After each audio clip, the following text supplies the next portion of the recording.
সুপ্রিয় ভাই বোনেরা, সবাইকে ভালোবাসা এবং শুভেচ্ছা জানিয়ে আজকে আমি দুশ্চিন্তার প্রধান কারণ নিয়ে আলোচনা করব।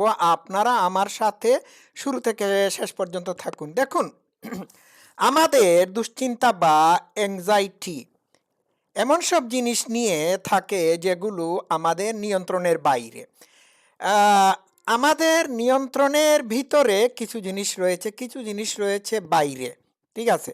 তো বাইরের জিনিসগুলো হলো এক্সটার্নাল, আর ভিতরের জিনিসগুলো হলো ইন্টারনাল।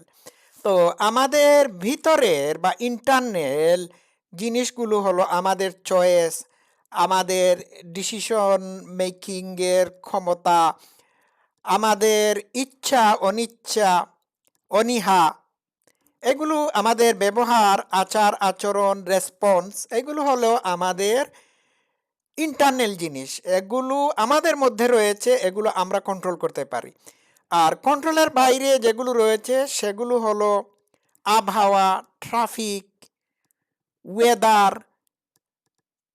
অন্য মানুষের ব্যবহার, অন্য মানুষের আচার আচরণ, চিন্তা, চিন্তা ভাবনা, জব ইন্টারভিউ বা ভবিষ্যতের কোনো ঘটনা যা এখনো ঘটেনি, এগুলো হচ্ছে আমাদের নিয়ন্ত্রণের বাইরে। আচ্ছা, আরেকটা জিনিস খেয়াল করতে হবে, আমাদের নিয়ন্ত্রণের বাইরে কিন্তু মৃত্যু, জরা, বার্ধক্য, এগুলো টু সাম এক্সটেন্ট। ওকে, তো আমরা সাধারণত দুশ্চিন্তাগ্রস্ত হই যে জিনিসগুলো আমরা কন্ট্রোল করতে পারি না, সেই জিনিসগুলোকে কন্ট্রোল করতে গিয়ে। আহ, ধরুন, আপনার সামনে জব ইন্টারভিউ রয়েছে অথবা পরীক্ষা রয়েছে। এক্ষেত্রে আপনার জব ইন্টারভিউ হওয়ার আগেই আপনি দুশ্চিন্তা করছেন যে আপনি জব ইন্টারভিউতে ফেল করবেন, অথবা পরীক্ষার খাতায় আপনি ভালো লিখতে পারবেন না। খেয়াল করবেন, এইগুলো ঘটনার আগেই, এইগুলো ঘটে যাওয়ার আগেই আপনি বা আসার আগেই আপনি দুশ্চিন্তা করছেন বা অ্যাংজাইটি ফিল করছেন যে এগুলো হবে না। ঠিক আছে, মানে এইগুলোতে আপনি পারবেন না। এই যে দুশ্চিন্তা, এই দুশ্চিন্তাগুলো এই দুশ্চিন্তা কেন করছেন?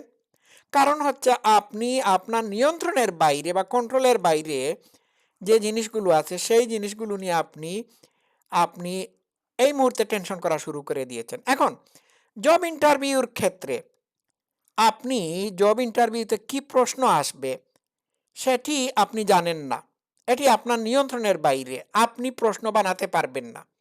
হ্যাঁ, এটা ইন্টারভিউয়ার এই প্রশ্ন মানে প্রশ্ন করবে আপনাকে। এক্ষেত্রে আপনি কি করতে পারেন?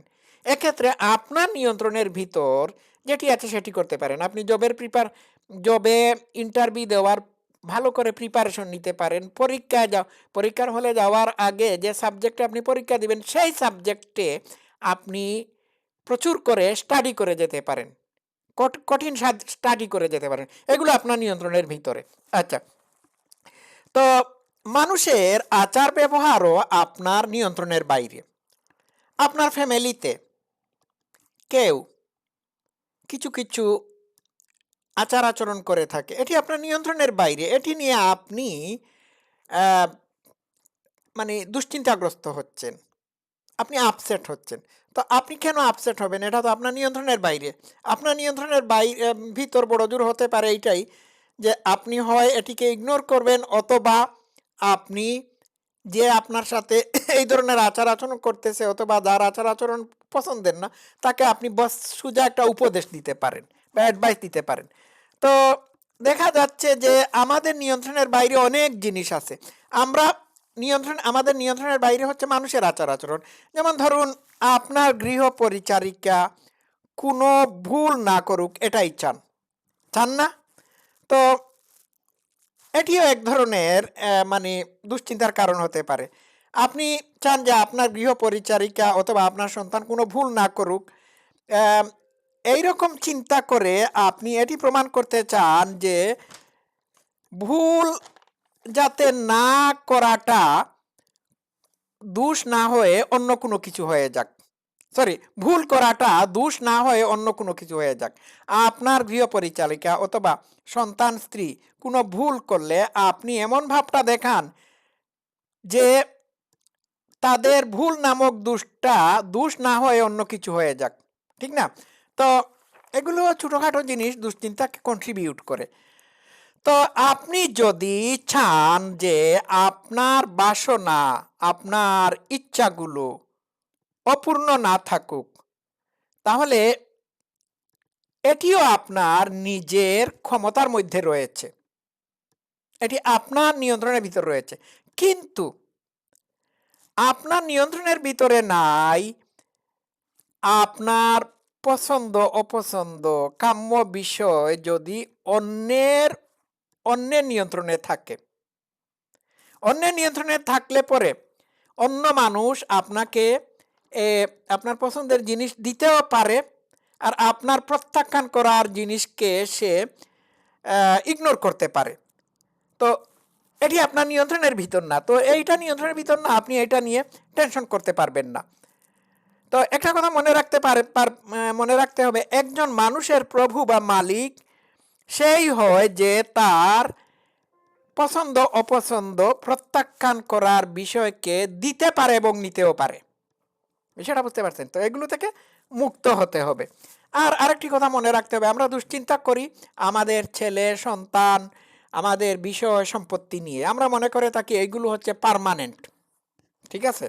কিন্তু এইগুলো পার্মানেন্ট না, এগুলো চলে যায়, এগুলো আপনার নিয়ন্ত্রণের ভিতর না। তো এগুলো নিয়েও টেনশন করা যাবে না, চিন্তা করা যাবে না। তাহলে নিয়ন্ত্রণের ভিতর হচ্ছে আপনার কাছে যা আছে, আপনার ভিতরে যা আছে তাই আপনার নিয়ন্ত্রণের ভিতর। অতএব এক্সটার্নাল জিনিস নিয়ে বাড়তি চিন্তা করা হচ্ছে আপনার অনিয়ন্ত্রিত জিনিস নিয়ে চিন্তা ভাবনা করা, এটাই দুশ্চিন্তার প্রধান কারণ। তো বিষয়টা একটু খেয়াল রাখবেন যে আপনার নিয়ন্ত্রণের ভিতর কি আছে, নিয়ন্ত্রণের ভিতর কি নাই। আজকে এই পর্যন্ত থাকুক, সবাই ভালো থাকবেন। Love you all, thank you so much.